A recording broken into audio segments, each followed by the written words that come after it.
Teenagers in England, Wales and Northern Ireland are going to get their A-level results. In England, changes to the qualification system mean many A-levels are being decided by final exams with no link to AS levels for the first time. Well, Five Lives, Leslie Ashmole's at St Anne's Catholic High School in North London. Leslie, I always find the atmosphere at this time on A-level morning really nerve-wracking, even if it's not you that's opening the results.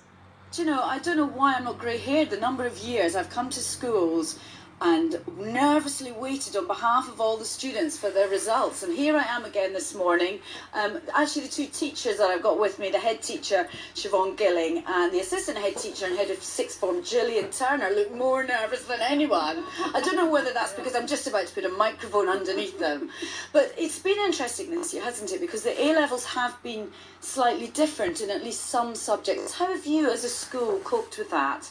Well, they've obviously been much more challenging, and they've put an awful lot more mathematics in the A-level courses, and with them being two-year linear courses, obviously now it means that their results come at the end of the 2 years. So the challenges have been huge this year, and fortunately for us, we've got a fantastic teaching staff who've risen to the occasion, and as you can see today, we're looking at fantastic results again. Yes, exactly. Well, we'll talk to a couple of the pupils who've just got the results in a minute, but I mean, a lot of the unions have been complaining about things like not having enough past papers and stuff for students to do. Yeah, that's a problem. The style of the paper has changed a lot, and also the impact now on the students that it's a 2-year course and the costs that they incur.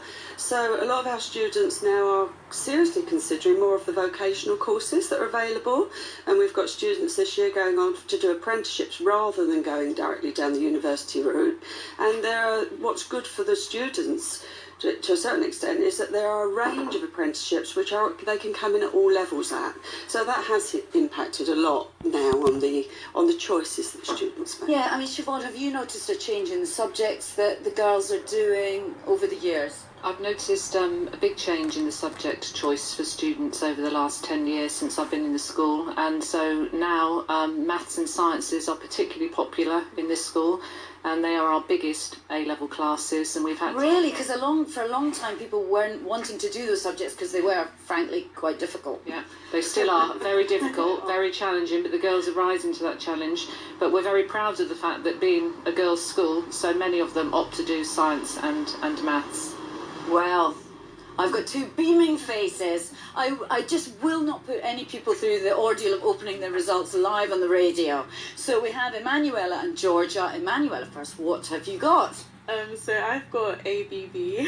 ABB, that's fantastic. And what are you going to do? So I'm going to university this year. I'm going to go to Edge Hill University and study secondary maths education with a QTS. So because you want to be a teacher, don't you? A maths teacher? Yeah. A lot of people are surprised at that, choking on their tea this morning, I can assure you. Yeah. Why that? Well, so in school I've done a lot of mentoring with people below my year group, and I've quite enjoyed the interaction between me and the students, and I thought it would be greater if I could do it as an actual job, because then it's something to motivate other people. So yeah, I really like the idea of becoming a maths teacher. Hey school, you've done well, you've encouraged a future teacher. Georgia, what have you got? I've got 3 A's. You've got 3 A's, I mean that is something. And what are you going to do? I'm going to the University of Birmingham to do a history degree. History? Yeah. And why history? Now, I say that because I did history, so it's a great subject. But not so many people want to do it anymore, do they? No, I just really enjoy it. It's something that I had a passion for quite a few years, and it's something I've enjoyed the whole way through school. And I'm not really sure exactly what career path I want to go down, so I thought, why not do a degree that I love?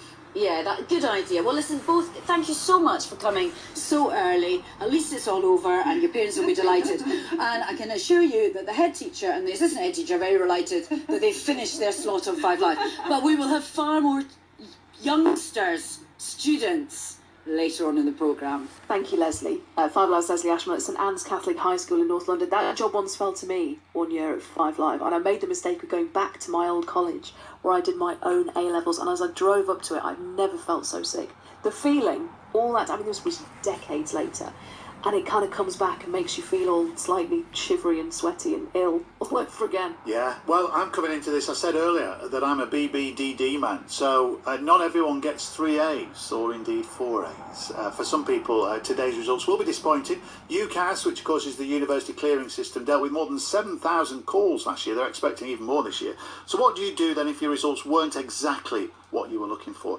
Kevin Bettyhound's 19. He got his A-level results last year, didn't get what he wanted. Hello, Kevin. Hiya.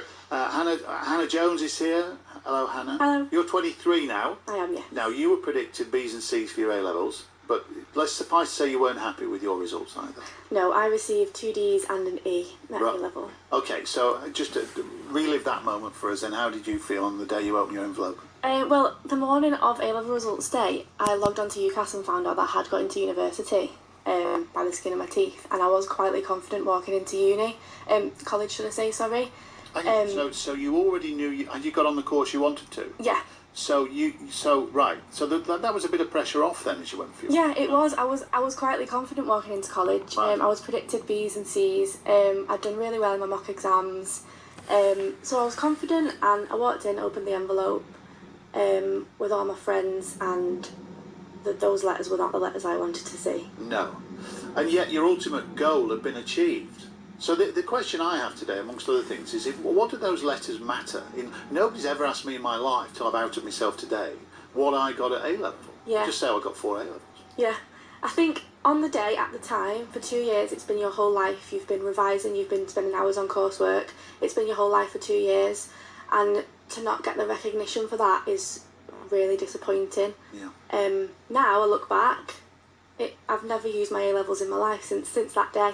Oh. But kids, you still need to do very well. That's what we need to say to everyone out there. Yeah, you still need to put the hard. work in. I was disappointed because Yeah. I put the work in. Was it partly compounded by the fact you were all surrounded by your peers and everyone was opening their envelopes and they were all asking Yeah, you? people were getting into university and people were doing really well, getting the top grades, and one of my best friends got the best grades in the college. So on the day I sloped off to the toilet and had a little cry. Yeah. Even though I had got into university, but it's the pressure. It's the pressure of telling your teachers, it's the pressure of telling your parents that you didn't do as well as No, and I what everyone had can hoped. totally see that. Yeah. We'll go full circle in a minute and talk about where you are now. Yeah. Well, let's speak to Kevin. Hello, Kevin. Hiya. What was your experience on that day, Kevin? Mine was, how can I describe it? I think coming up to exam period all summer, you kind of trying to guess like how badly you've actually done or how well you've actually done. So I thought, I was trying to pray, hopefully I'd not done as bad as I thought, and trying to keep positive. And when I actually walked in and I got my results, I just thought, okay, right. I couldn't get upset about it because there was nothing I could do. They were there, they were in the envelope, and I think it's just something that you just got to take in. And you know yourself, I knew myself I could do way better, but. So you had all that to deal with. We've heard from Hannah that she actually, despite not doing as well in the exams, got into uni. What did those grades mean to you then, practically? They weren't the best. They weren't what I wanted to get, but like Hannah, I still got into uni. Okay. I didn't get into my first choice, but I got into my second choice, university. But when I got my exams, I knew I wasn't just going to take my second choice, and so I wanted to do better and change what I had and change it around. So for me, it was a case of actually cancelling my offer at uni and completely starting again from scratch. What, you resat your A-levels, did you? No, I called up the uni, which gave me an offer, and told them that I didn't want to go there anymore. Yeah. And then, it was about, I think I had 2 weeks before uni started, and I didn't have a uni place, I didn't have a course, I didn't have anything. So I had to start the whole process again. Well, I see now that you're doing biomedical science at Hull. Yeah. So that's not bad. Yeah. Hannah's eyebrows almost went off her forehead there. Hannah, again, both your stories show that it's not the end of the world. If you go in expecting 3 A's and you don't get it, there is still hope. So what are you doing now, Hannah? We said you were 23. Yeah, I work in PR. Right, okay. Yeah, So you graduated? Yeah. Okay. I graduated with the highest first on my course. Oh, right. Oh, so there we are back. So that's great. So you turned it completely around. Yeah. So on graduation day, you were walking around with your envelope. Yeah, definitely. Take a piece of that. And how's uni going for you then, Kevin? It's great. I finished this year. I think I got like a first this year as well. Yeah. I just think getting your results, you shouldn't let it deter you from what you want to do, because end of the day, results are just results. You could have a bad day. It doesn't mean, or it doesn't say you're any less bright than what you are. And you can always just turn it around. Don't let your results define you. Like for me, I turned it around throughout this year, and then now I'm back at where I should be. Yeah. I'm going to be cliche-ridden now, but it's who you are, it's the person you are, not whether you can shout, I got 3 A's on results day. It's what ultimately happens and whether people want to be around you. 3 A's doesn't make you a nice person, does it? Kevin, good to speak to you. Cheers. Thanks, mate. Kevin Bettyhound there. And Hannah, good luck to you. Thank you very much. Thank you. You're both living examples for people to, because I know I was looking at the pass rate. I think last year was 98.1%. So a lot of people do get through these exams. It's all about the grades, etc.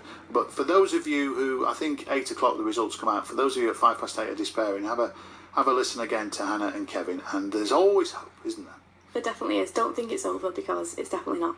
Good stuff, Hannah. Thank you. Thank you. There we are, Hannah Jones and Kevin Bettyhound. It's 7:17. This is 5 Live Breakfast. So time for the headlines.